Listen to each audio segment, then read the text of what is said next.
News Talk 610 AM and 102.1 FM. KVNU.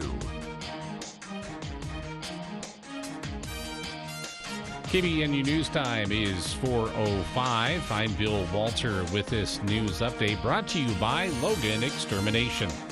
Two bond initiatives on the November ballot will ask voters about reauthorizing the RAPS program and address the issue of preserving open space amidst all the growth. The League of Women Voters of Cache Valley will discuss these issues this Wednesday night, September 7th, at an information meeting beginning at 6:30 p.m. at the First Presbyterian Church of Logan. On a recent KVNU for the People program, Kendra Penry of the local league said it's really a no-brainer for them to inform the public about this. Well, the League of Women Voters, this is pretty much their bread and butter, making sure that voters feel educated when they head to the polls. It's not about telling people how to vote, but trying to give people the information to feel confident when they go in to vote that they've made the right decision for themselves. And this election is absolutely essential with both of these initiatives on there because they affect our quality of life and our neighbors and the services available for both visitors and residents. Speakers for this meeting will include representatives from the Cache Valley Center for the Arts and ZUTA, who will discuss the RAPS program, and from the Open Space Advocacy Committee to discuss the new bond being proposed to help preserve open space in Cache Valley. I know that the Open Space Initiative, for instance, can feel a bit confusing. While the committee has been working on it for months, I think the community has only learned about it fairly recently, and so it feels a bit rushed to some people in the community. So this is a chance to come and find out what it really means, to address any misconceptions about it, and then to help people know how to feel when they go in to vote come November, or by mail, of course, here in October if they vote a little earlier. And for more information, you can email Kendra at kendra.penry@gmail.com. KVNU News Time is 4:07. KVNU weather for tonight, mostly clear skies, overnight low in the mid-50s. Sunny and hot again on Wednesday, upper 90s. Looks like we'll get some relief by Friday and Saturday, with temperatures coming back down into the 80s. But plenty hot today. 95 has been our high. It's 94 right now at KVNU. KVNU weather brought to you by U&I Furniture. With kids back in school, check out U&I's student desks and chairs to give them a great place to study. U&I can help you get a better night's sleep with a full line of Maloof and therapeutic mattresses at U&I Furniture, where there's always a better buy. Downtown Logan, 28 West, 1st North. It's been a crazy few months with big rainstorms fueling the weeds in your lawn, garden, or empty lot, and the spiders coming inside to beat the heat. You need help. Let Logan Extermination take care of those pesky weeds and unwanted pests with an exterior lawn application and interior treatment for bugs. Call Logan Extermination today before your home becomes enemy territory. Logan Extermination, 752-8450. Weed control starts at $45. Interior spider spray starts at $95. KVNU News Time is 4:08. The former girls basketball coach for Soda Springs High School was arrested Friday following a months-long investigation involving the Soda Springs Police Department and the Caribou County Sheriff's Office. 52-year-old Wayne Schvanevelt has been charged with multiple counts of statutory rape. He was booked into the Caribou County Sheriff's Office jail in lieu of a $350,000 bond. The affidavits for the arrest have been sealed by 6th District Magistrate Judge D. Cousins pending a court hearing on the matter. At this time, the investigation is ongoing, and no information was available about this. A wanted felon from Utah is once again in police custody thanks to the Nebraska Pawnee County Sheriff's Office. His picture was shared on Facebook by the Sheriff's Office, who also announced that they were responding to a double fatality at the campground where he was discovered. They found Ronald Nalepa and another man lying in the road in front of a crashed car When Nalepa and the other man were taken to the hospital for excessive alcohol and drug use, Nalepa was identified. In addition to several other prior stabbings and assaults from Oregon, California, Nevada, and Utah, Nalepa had previously entered a guilty plea to one stabbing that took place in Millville Canyon in 2020. He will be brought back to Utah from Omaha, Nebraska, once medically cleared, according to authorities. KBNU News Time is 4:10. For more details on these and other stories, visit CashValleyDaily.com. Covering Utah State sports like no one else. News Talk KVNU, 102 FM, 610 AM. This is Mark with Roof Rescue. Most of us don't think about our roofs very often until you see shingles on the ground or water drips through your ceiling. Keep your roof in tip-top shape to protect your home, your biggest investment. Roof Rescue uses only the highest quality materials with experienced workmanship guaranteed to last. Even if you were denied by your insurance company the first time, a free re-evaluation can be made. Visit roofrescueusa.com to schedule your free consultation in Cache Valley and surrounding areas. Roof Rescue, providing watertight peace of mind. Hey, get prepared for the hunting season. Did you remember to bring your hunting gear, your sleeping bags, and coats into Mount Logan Laundry? With their 55 and 80-pound washers and dryers, they can do any job. And while you're at it, bring in the comforters and blankets and get ready for the colder months ahead. Try Mount Logan Laundry. For a few quarters, you can use their large-capacity washers and dryers and be done in no time. Free Wi-Fi and drop-off service. They're at the corner of 5th East and 9th North in Logan, or in Brigham on the corner of 1st East and 7th South. Mount Logan Laundry really is the cleanest spot in town. For the people. We are waiting with bated breath for news from the Cache Republican Party meeting an executive committee tonight. With Jason Williams. And I'm really excited about this next segment. We have two guests here in studio. We're going to talk about something that we've talked about many times here on the show, but from a bit of a different angle. Weekday afternoons from 4 till 6 on News Talk KVNU, 610 AM and 102 FM. Welcome to KVNU's For the People, Monday, September 6th. I'm Jason Williams. Just a quick note for listeners, Congressman Blake Moore hosting town halls today. I forgot to mention this on Friday's show, sorry. The one in Cache Valley was this afternoon. There is one happening in about 20 minutes in Weber County, and then 6:30 tonight you can catch Congressman Blake Moore in Davis County. I've posted the locations to our Facebook page. You can also visit blakemore.house.gov and find the locations there if you'd like to catch him. He will be doing these again in October sometime, so if you missed all three and you can't get down to Davis County tonight, there will be time still. He's also going to join us for a radio town hall sometime in the coming weeks, and we'll have the phone lines open for that. Craig Peterson, former Logan City Mayor, joining us in hour 2 of today's show for this month's For the People Book Club. We're going to be talking artificial intelligence and ethics. Interesting combination, to say the least, with this month's choice of books by Craig Peterson joining us at 5.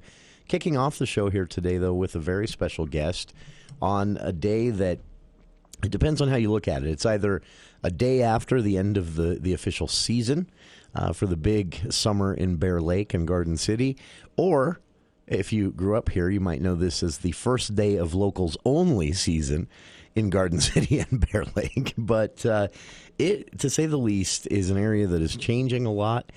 We had a listener email in and say they'd spent some time over in Garden City this past weekend, got back Monday night, and they described it this way. They said, it is a fun kind of crowded. And I think that's a great explanation. But, of course, this means, stress on the city. Planning is key right now with all the growth happening there as well as just like here. So joining us here in the studio, he happened to be in Logan today. We were able to nab him here in the studio in person. We have Garden City Mayor Mike Leonhardt joining us. And, Mayor, I appreciate you making the time for us today. It's serendipity. You just happened to be here in town already, so you're able to come down. And what's it, as you drive back in, this is what I think of if I'm mayor, I'm a council member, as you drive back into Garden City from Logan, you come down that beautiful summit pass there and the scenery. It's a lot happening. There is a lot happening. Thanks for having me. It's appreciate it. Good to be here. It's and it's a beautiful place. As you know, you drop off the top of the hill and just look at that big blue lake, and you think, wow, what a special place to be, and so does everybody else. You know, it's literally everybody's come over and go, wow, this is an awesome place to be, and you know, we're growing like crazy, and lots of people come up and enjoy it. So sure, and it is, you know, Labor Day marks the end of the traditional season, I guess, but it doesn't really slow down much until the freezes come, right? Yeah, you know, we're trying to expand on those off-shoulder seasons. You know, the businesses up there truly have, you know, in my opinion, they have about 60 days to make a living. You know, I mean, that's amazing to think about. It really is, and we're trying to extend that. And I say that, you know, we typically go from Memorial Day to Labor Day, but Memorial Day, you still have a lot of kids in school. Memorial Day could be cold. So I always typically really think that Father's Day weekend is kind of the kickoff, just because the kids are out of school, people are finally on vacation, and so they're, you know, Father's Day weekend on is just absolute craziness. You know, coming in, and so they have that span. So, you know, we've been in the Visitors Bureau office has been focused on shoulder season. The Chamber of Commerce has been, you know, trying to figure out how to do events, you know, after the season, and typically September, October is, you know, nice warm weather, and the lake is still beautiful, and so, you know, there's a lot of things still going on. Sure. I will throw a plug out there that the 16th and 17th of September, we're having the first annual bike rally in Garden City. Oh, really? So we're not going to be Sturgis. Bike trails have been. Yeah. That's impressive over there. That's a nice little ride. You know, a lot of bikers do the fall color ride. Yeah. And they'll hit Logan Canyon and some of those pretty canyons, and so. There's only 2 bike rallies. Well, this will be the second in the state of Utah. The first one's in Penguins, Utah. Oh, wow. And so we're going to start one in Bear Lake and Garden City. And so the September 16th and 17th will be the annual kickoff of that. Very cool. Bike rally. So that's interesting to think of drawing in, because I know, you know, growing up, I know Bear Lake for, you know, obviously the big kickoff weekend, if you will. But sneaking over there a few times before that, usually over there, sometimes even just to go over and grab a burger and come back, but usually making a stop at the lake. My family oftentimes would plan trips in September to the state park over there on the East Shore. It is still plenty warm for beach days. So, you know, when you talk about expanding that shoulder season, how far out would you go? Are you looking at, you know, we might see one day a big fall festival in November in Garden City? You know, is that a plan? It's possible. You know, we work pretty heavy with the Convention and Visitors Bureau office, the Chamber of Commerce, and they do a lot of these events. So, you know, we have Winterfest that happens in January, which has become... Oh, it looks so cold. Trust me, I've jumped in the You've water done it? several times, and it is as cold as what you think I get it is. cold even just our newsroom's photos from that. and the crazy thing is we pay to jump in the lake. Yeah. So, you know... But those are cool things, and it's gotten bigger and bigger. And the Chamber of Commerce has started another one, Ski Jorian, which happens, you know, I'm trying to think when that is, March-ish, somewhere in there. Oh, wow. So, yeah, we're trying to expand those things to get people to come back up and see Bear Lake in a different, you know, not just the lake itself, but snowmobiling, you know. I mean, when we have good snow, you can actually ride right out of your VRBO or wherever you're staying, and the groomed trail comes right to Garden City. So you can literally take off on that groomed trail, go all the way to the top of Logan Canyon at the summit, Beaver Mountain, you know. I mean, we're 12 miles from Beaver Mountain. Yeah. It seems a lot longer, but yeah, it's not. It's actually a short snowmobile ride. Yeah, it is. Yeah. That's... you know, it's a fascinating area, and obviously the lake is the big draw. But you know, you mentioned the businesses.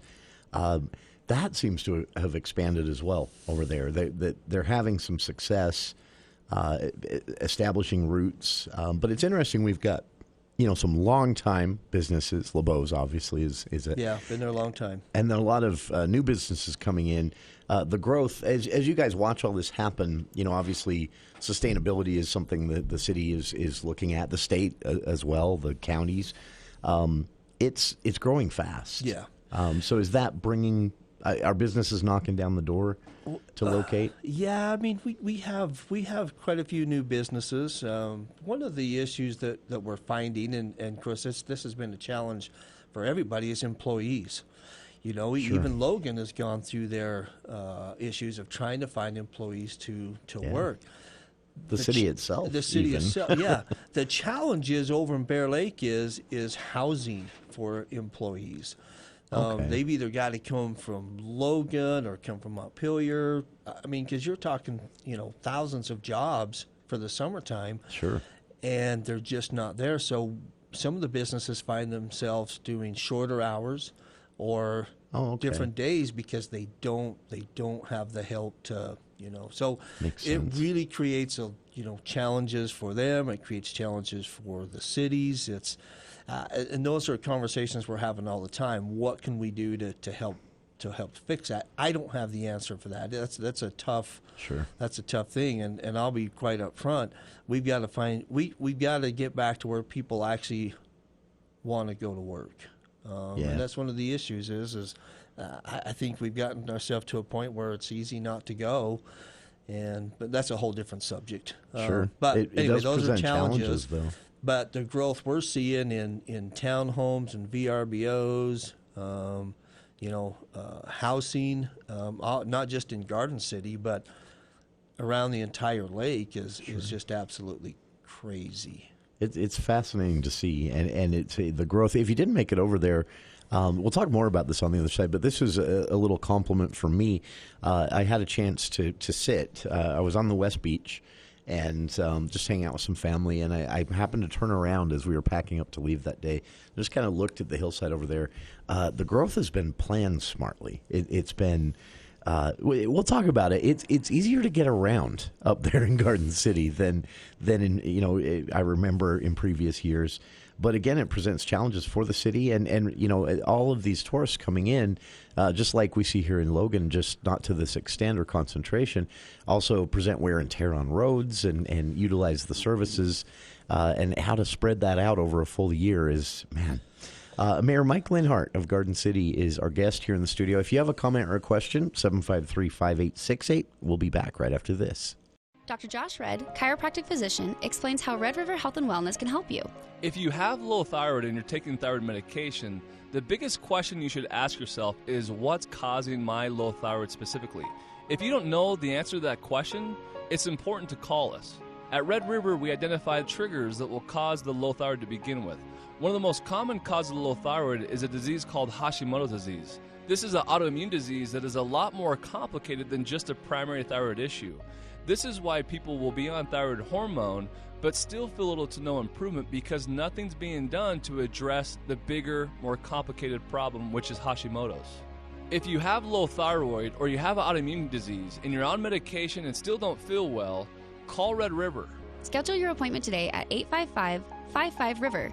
Red River Health and Wellness with offices in Logan, South Jordan, Springville, and St. George. Call Red River today.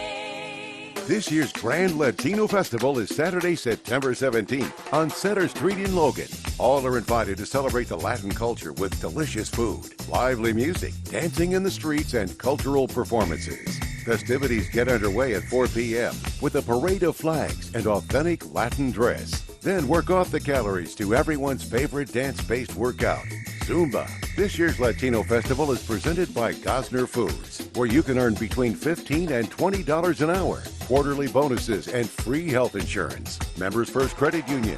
Our name says it all. Thermo Fisher Scientific. Thermo Fisher is hiring. Join their team today. iFit, a global company committed to diversity and inclusion, welcomes everyone to the Latino Festival. Bring your family, your friends, and especially your appetite to the Grand Latino Festival, Saturday, September 17th, starting at 4 p.m. on Logan Center Street.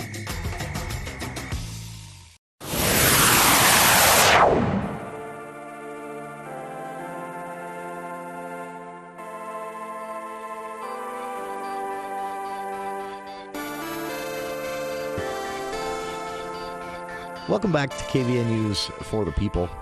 Garden City Mayor Mike Leonhardt, our guest here in the studio, talking about what the summer means to Garden City, to the Bear Lake Valley at large. Most of you listening, if you're like me, had a day or two at least over in Bear Lake.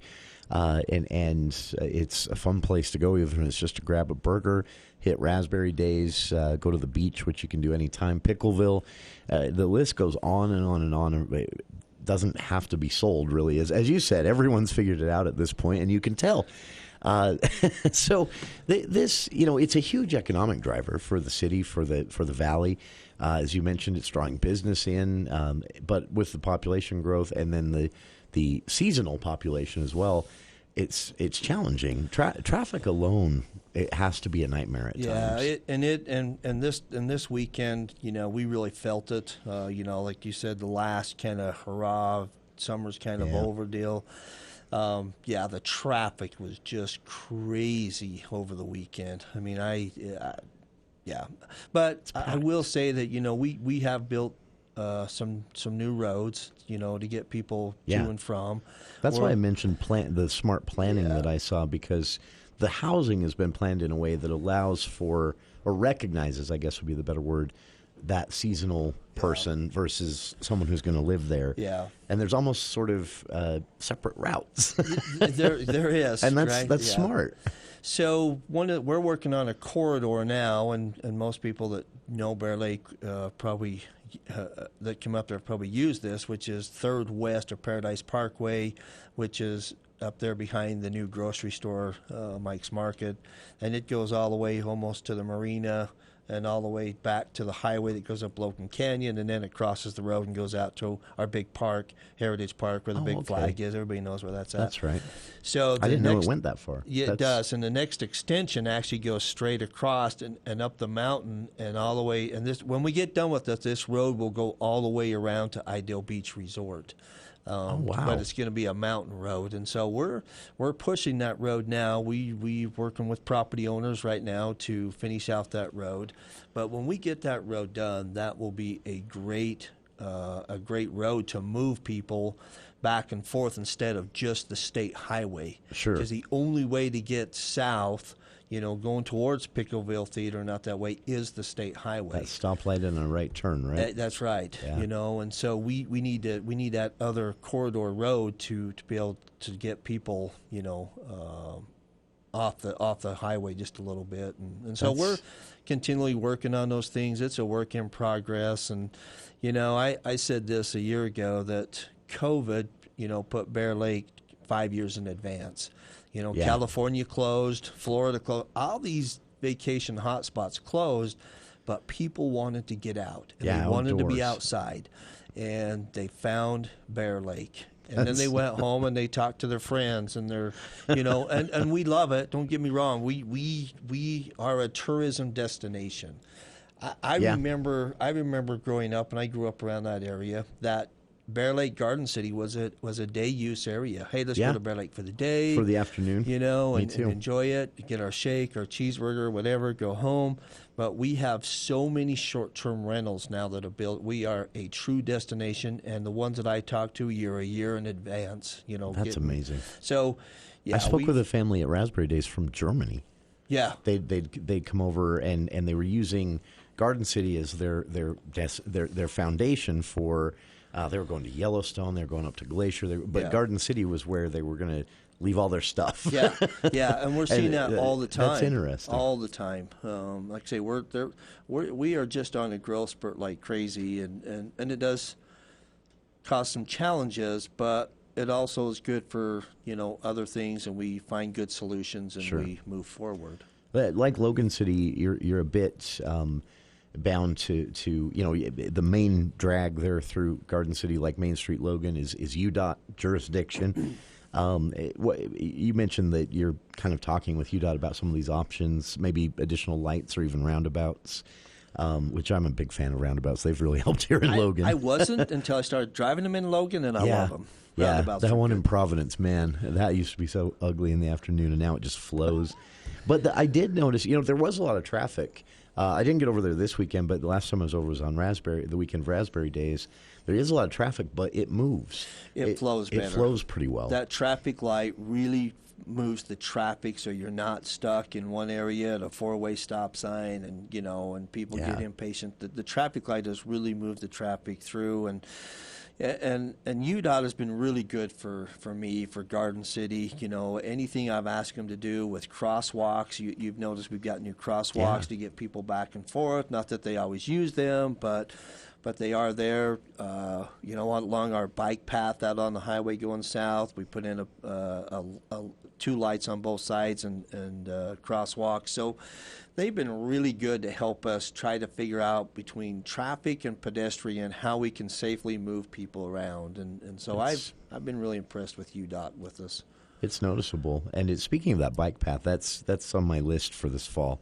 I want to get over there, and that's miles and miles of lakeside pedaling. It is. It's very In fact, cool. the next extension, it will go from what we call Gus's Point, which is just past Ideal Beach, and it goes across the corridor of the lake going towards Lake Town and that rest area out there.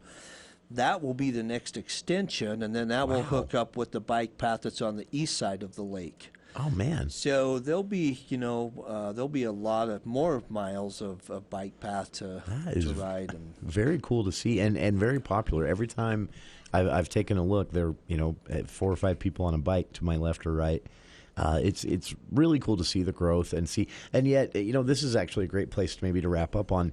It's still Garden City. It's still the same city I remember as a kid coming over with my family decades ago. It's still that city. Yeah, and we have people say that all the time. This is a really special place. It's a special place to live. Again, I get it. I've been there most of my life. It's crazy in the summertime. It truly is. However, it's a short season of chaos. Yeah. But like I say, those that work over there, those that live over there, we need the tourism. We enjoy the tourism. No matter where you go, you always have that 1% that make it miserable. Yeah. They come anywhere. over and go, you know what? We I'm get on them here vacation, too. and you can't tell me what to do. And, but that's 1% out of the 100% that we truly do enjoy those that come over and just spend their money, come over and recreate with us and enjoy it, And not only do we have a Big Bear Lake, we have mountains on the other side, on that west trails. side that, oh my gosh. If you like to do four-wheeling or side-by-side, we have the most amazing trails to go do that. Oh, yeah. People, locals I think know this, but you can ride an ATV right up to get a burger from Hardware Ranch. You can, all the way over. Here in Blacksmith Fork Canyon. And it's a beautiful drive. But, it's just it's fun to see the growth and really fun to see it still be that Garden City. I remember it. A lot of the buildings there are the same. A lot of the businesses are the same. And yet you've added all this. I hope that can keep up. And Mayor Leonhardt, it's been a pleasure to have you here in the studio. I appreciate you doing this on short notice. Well, I appreciate it. It's not why you came over today, even. Hey, I'm happy to do it. Again, if you want to come over and see the first annual bike rally, 16th and 17th of September, we're hoping to have a lot of bikes. Are we going to be a mini Sturgis? No. Probably draw a crowd, though. We're going to bring people over and have a good time, and if you haven't seen our fireworks shows that we put on, the 24th of July and Labor Day weekend, we have fireworks out on the beach. Pretty amazing. Oh my gosh, absolutely amazing. And I like fireworks, and so we'll keep doing them. And if you haven't been over there during Christmas, we have a Christmas tree lighting. Really? Usually right at the end of November, right after Thanksgiving, we have a big Christmas tree in what we call Raspberry Square, right when you come into town. Okay. But the coolest thing is after Christmas, we have a Christmas tree burning. So we'll take that same tree, we'll chop it down to look like a mini Christmas tree, and then we'll light the dang thing on fire. And we draw a crowd like you can't believe. So if you want to see, and we have fireworks right downtown Garden City. So come over and see us. Is there? I assume is there a date set for the burning, or is that kind of an organic thing? No, we. I want to see that. I'll get that to you. But it's very nice. It is like absolutely cool.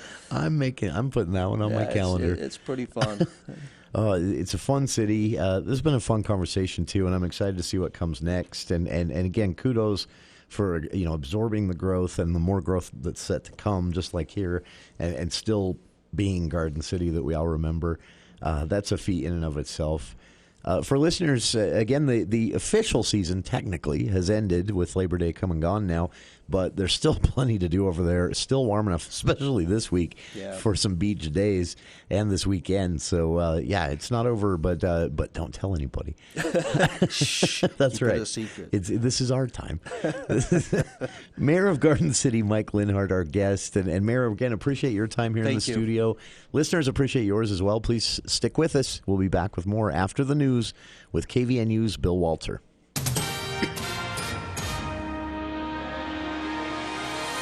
Thank you, Jason. KVNU News Time is 4:35, and the news is brought to you by Whole Tree Care.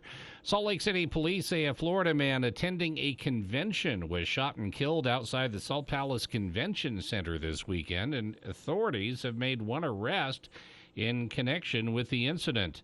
Delford Knight died at a hospital after being shot Saturday afternoon. Knight and a group of friends had traveled from Florida to attend a footwear convention known as SneakerCon at the Palace. KUTV reported the gunfire sent people fleeing the busy area. Authorities say they are still searching for the gunman and other suspects who fled the scene, but police said Sunday that one suspect, a 22-year-old man, was arrested on suspicion of murder and aggravated robbery. Roughly 200 people have been told to evacuate, and sheriff's deputies are trying to track down campers and other recreationists after a wildfire exploded in Idaho's scenic Sawtooth National Forest over the long holiday weekend. Lightning sparked the Ross Fork fire in central Idaho August 14th, but Sunday's hot, dry weather and winds pushed the flames toward Alturas Lake, a popular spot for boaters and hikers. The roughly 37 square mile fire is also threatening homes in Smiley Creek and burned at least 2 buildings there. Sawtooth National Forest spokesperson Elizabeth Horton says crews are trying to protect homes in Smiley Creek and stop the flames from crossing Highway 75. The highway was closed today. And reigning Heisman Trophy winner Bryce Young passed for 5 first-half touchdowns and even ran for 100 yards at a score in number 1 Alabama's 55-0 opening victory over Utah State. The Crimson Tide began the team's quest for national title redemption with a not unexpected start-to-finish domination of the 6-touchdown underdog Aggies. Utah State, meanwhile, has a short week as they prepare, well, not a short week, but a regular week as they get ready to host Weber State this Saturday evening.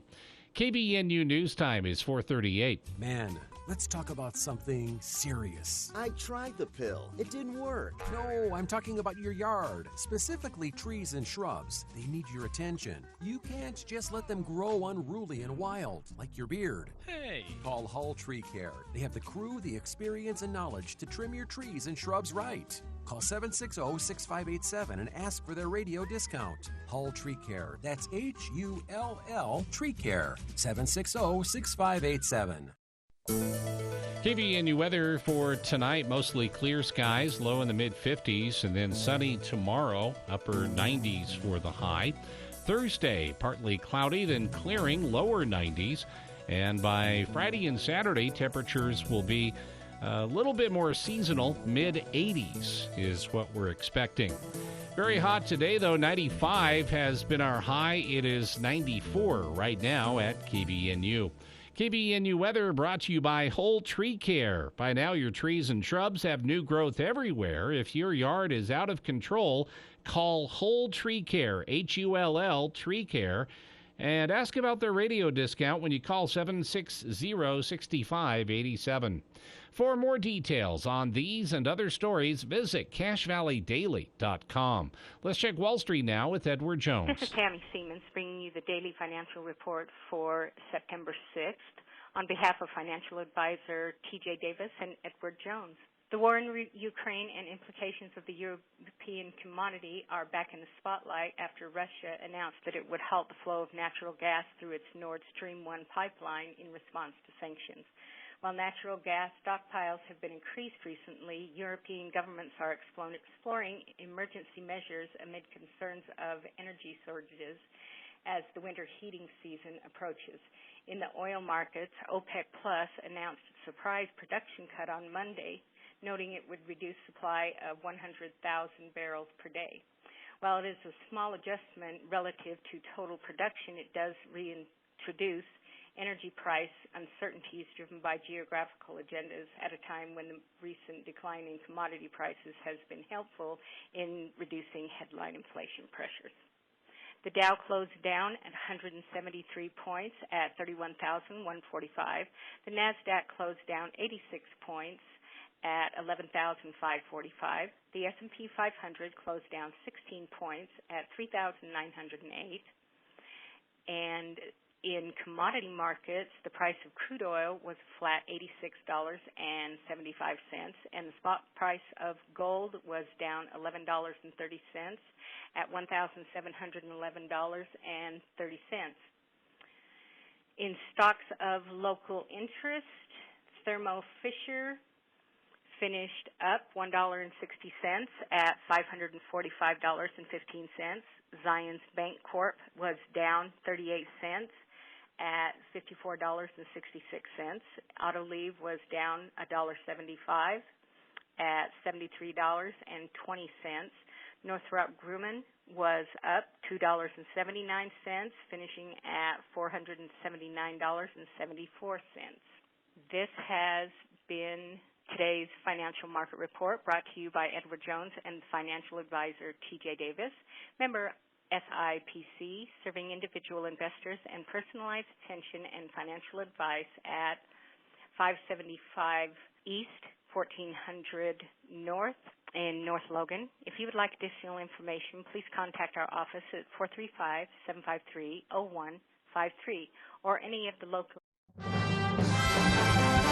Coming to the Ellen Eccles Theater September 16th through the 24th, Music Theater West presents Singin' in the Rain. The whole family will love this unforgettable movie musical classic. On stage, the characters you love, the songs you'll never forget. Join us for this epic toe-tapping song and dance extravaganza. Tickets are on sale now at musictheaterwest.org. Singin' in the Rain, September 16th through the 24th. Coming up on the Wednesday edition of the Clay Travis and Buck Sexton Show, midterm season is upon us. Georgia, Pennsylvania, Arizona, so many places we're going to be looking at closely because Senate control, House control in the balance. What's Clay? One of the biggest battlegrounds out there. Joe Biden was just speaking in the state. It is Wisconsin. Senator Ron Johnson will join us. Come hang, Clay and Buck tomorrow. 10 to 1 on News Talk KVNU, 102 FM at 610 AM.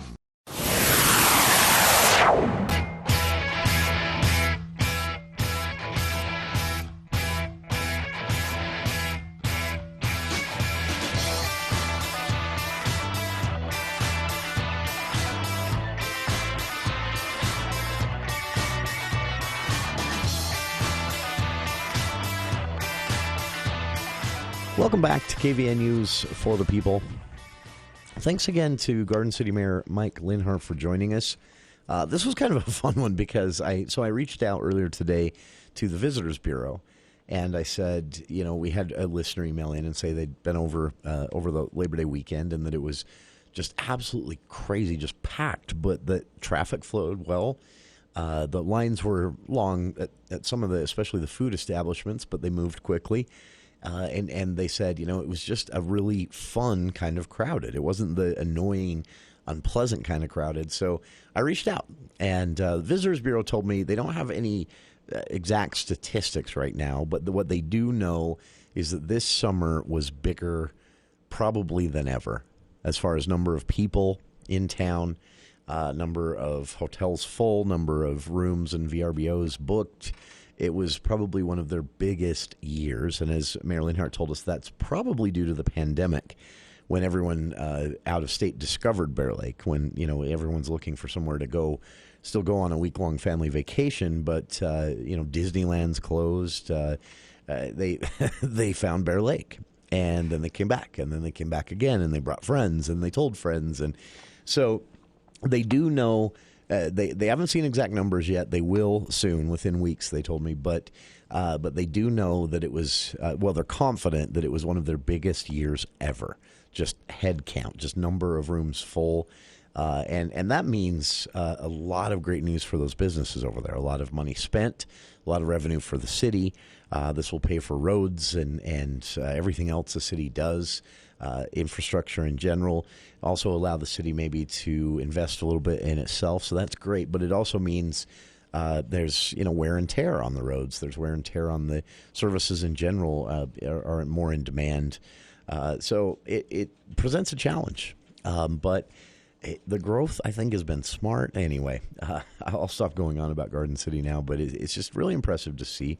Obviously, we'd like everything to stay the same. I feel the same way about my own It never does. It never does. Yeah. I'd like my own neighborhood to look like it did 20 years ago or 30 years ago, but it doesn't. And yeah, so smart growth planning is very evident there in Garden City. And I'm excited to see, some of these. And again, these aren't happening right around the corner, but Mayor Leonhardt told us, if you're just tuning in, they're looking at completing sort of a, not the word he used, but I would call it sort of a loopish style alternate route. So for those who are coming through, like maybe you're coming out of the canyon and you're not headed to the downtown city park area there of Garden City, you're headed to Pickleville, you'd have a right turn, maybe at a stoplight, maybe at a roundabout, up from that main stoplight T intersection, where you could take a right and sort of a, for lack of a better comparison, a Bangor highway of it's going to be a lot smaller than that. Yeah, I've been on the Bangor highway. Yeah, it's not going to be that big. That's pretty intense at times. Yeah. But something like that, where you'll have these alternate routes that go south and north if someone isn't headed straight into downtown. Similar to something Logan City has been exploring for decades. There are just not a lot of good options for that. But a balance, too, because you don't want to drive people around your big business district and all of that, downtown, LeBeau's, things like that, hometown drive-in. That a lot of those businesses need, and benefit from people being funneled there right out of the canyon. So you have to watch that, but at the same time, an alternate route if you're headed to Pickleville or something, or headed north into Montpelier, take some of the load off of that stoplight. That stoplight's made the world of difference there at that intersection. It's hard to believe that was a three-way stop sign intersection for as long as it was. And that it worked. I forgot to ask about this. I should have. When did they put in the light? It's been a few years. I want to say 4 or 5 years, maybe 3, 4 years. I guess it's not that old. And I forgot to ask, but we know from the news stories, no runaway dump trucks smashing into businesses in quite some time there. That was a bizarrely frequent thing. Yeah, it was one after another. Was it 3 years in a row? I don't know. I shouldn't say, but it seems like it was about 3 years in a row. You had, and it was a dump truck each time, and coming down that hill, I guess. Yeah, the brakes heat up and don't work. Yeah. And it was just, and unfortunately, it did lead to a business that had been struck twice. Going out of business. They couldn't survive the rebuild costs a second time. So, that hasn't happened. There's a nice new runaway truck. We know them as runaway truck ramps. This is more of a kind of a aircraft carrier hook and pulley system kind of thing. If you've seen that on the side of the road as you come out of the canyon there. But, just a lot of changes over there. But one of my favorite things, again, that it stays, it still feels when you're over there, it feels exactly like it always has. Maybe more people, especially on a Labor Day weekend, which is the last big hoorah over there. I'm going to be keeping an eye out for this tree burning that they do, though. That might be kind of fun to go see. I didn't know that was a thing. Is there a website that talks about all that? Yeah, well, Garden City's, the city website, which I've posted that on our Facebook page, or you can just simply Google Garden City, Utah. They have a calendar, but that hasn't been added to it yet. The tree burning. The mayor said he'd shoot me a text when they get a date set for that. So, yeah, very cool stuff. Anyway, fun to talk about Garden City. It's not over there. You know, the tourists think it is, and we like to keep it that way. But it's still, especially, man, this week, this is Bear Lake weather this week into the weekend. Oh, yeah. Well, it's 94 here, so, yeah. You know, a little bit cooler there, I hope. I would hope so. I'd like to think it's still, you know, in the 80s. But kind of temperatures you'd expect in July for Bear Lake. Yeah. So, yeah, it's still very much summer over there. The shops and restaurants are still open. They don't close on Labor Day. That's just the end of what's traditionally the big tourist season. And just mind-blowing, 60 days, the mayor said. Most businesses over there have 60 days out of the year to make the money that they need to make to, you know, pay their staff, to stay in operation year-round. They have 60 days to try and offset the slower winter and fall, winter, and early spring months. Imagine being able to make enough money to do that. A lot of pressure. Yeah, that's a lot of pressure. And one thing goes wrong and you're closed for a week in the summertime, you might be done. Yeah, just imagine that. All right. Speaking of heat, summer drought has had a lot of negative effects on Utah. We've talked about those. But what does it mean for the long-term future of agriculture throughout the Intermountain West? Well, a few news organizations have been talking to the states to take a look at that, and we'll talk about their report right after this. Meet me downtown. Meet me in downtown Logan. Hi, this is Andy Hernandez, partner at Jones Simpkins, Certified Public Accountants. Meet us in downtown Logan on Saturday, September 17th for the Saitiva Tapa Utah Marathon. Jones Simpkins is proud to be an official race partner at the Saitiva Tapa Utah Marathon and hope you will join us in downtown Logan for this fun event on Saturday, September 17th. Find out more at tapautahmarathon.com. Meet me downtown. Meet me in downtown Logan. Finding, interviewing, and hiring. One of the most difficult things a business can do. The Cache Valley Media Group can help. If you need employees now or in the near future, plan to participate in the Cache Valley Media Group Job Fair Thursday, September 22nd at Castle Manor in Hyde Park from 11 a.m. till 6 p.m. Don't miss this opportunity to talk to hundreds of potential employees looking for work or wanting to change their careers. Call 752-1390 or go to CacheValleyMediaGroup.com. That's CacheValleyMediaGroup.com. To get involved Thursday, September 22nd at the Job Fair at Castle Manor in Hyde Park. Presented by Cache Valley Media Group.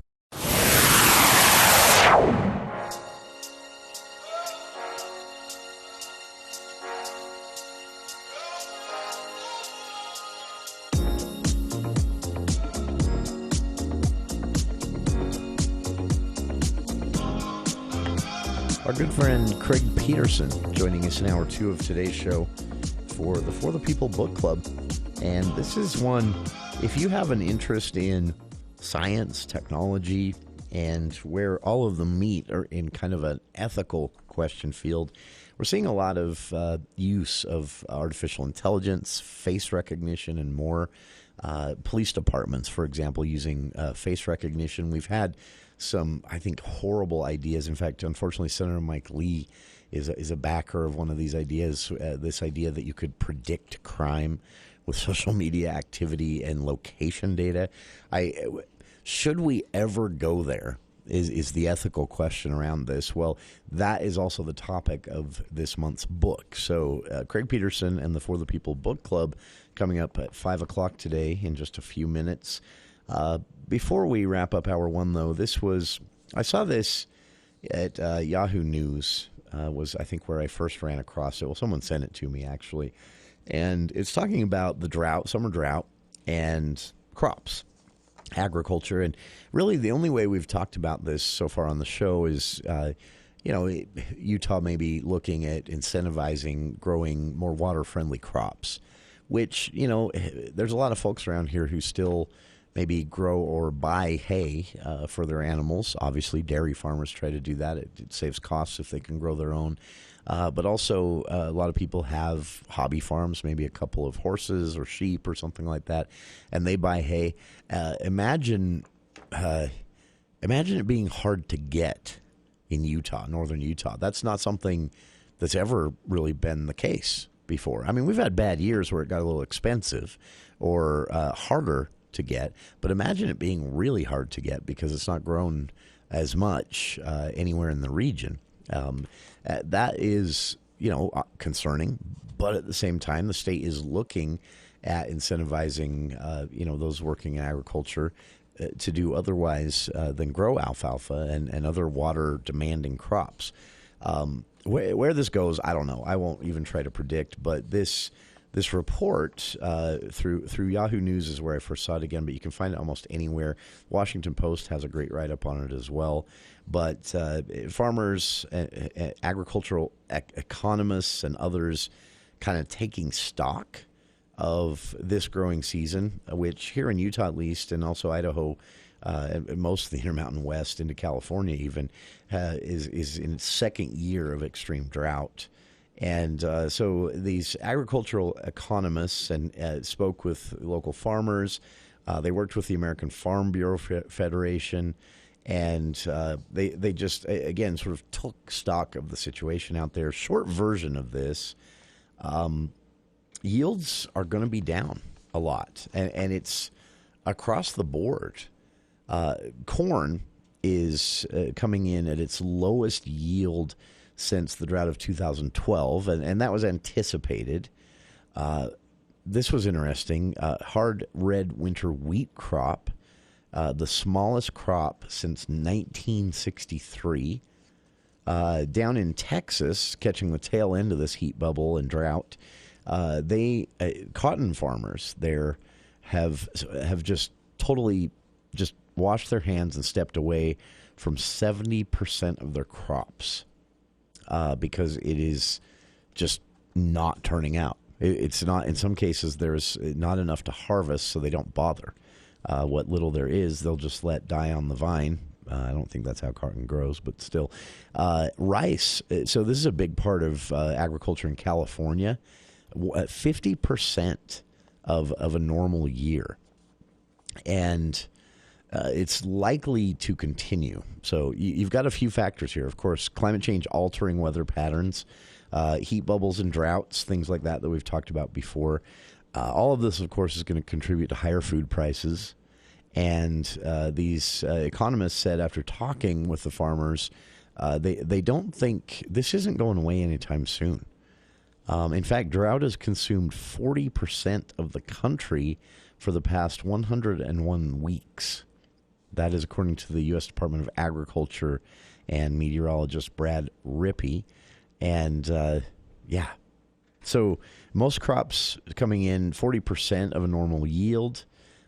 Hit the hardest spring wheat, durum wheat, barley. These have had bad years since 2021 when the drought first set in here in the Intermountain West. And again, some of the lowest yields from the, going back into the 80s. In one case, again, 1963 was the last time a winter wheat crop came in as small as this one's going to come in. So areas hit the hardest from this report. Central and southern Great Plains, Nebraska, Bill, they've been hit pretty hard. You might want to reach out to your relatives out there, and south of Nebraska all the way through Texas. And the two big crops hit this year, grain sorghum, which is mainly used in animal feed. So you can see how the cycle breaks down here. And as I mentioned already, cotton, about 70% of the cotton fields in Texas, at least, have been abandoned because there's not enough to even make it worth the fuel to go out and harvest. That's how little grew. So also things we might see some increased prices, though not shortages. They're not predicting that yet, but increased prices on tomatoes, lettuce, melons, almonds, grapes, olives. Again, multi-year investments in some of these cases with no payoff this year. The big concern, and the reason these economists are asking, of course, is people leaving agriculture. So you have a few years of bad drought. Things get a bit drier in general due to climate change. And suddenly you're faced with not only rising prices of some of these foods, but also like we're seeing with teachers right now, a shortage of people to actually do the job, people to actually do the work of growing this stuff and selling it into the market, which presents, further complicates things. A lot of concern over this. Check it out. I've linked to the full story. There's a lot more to it that we don't have time for here today on the show. Give it a read. I've linked to it on our Facebook page. Craig Peterson and the For the People Book Club is next here on KVNU Logan.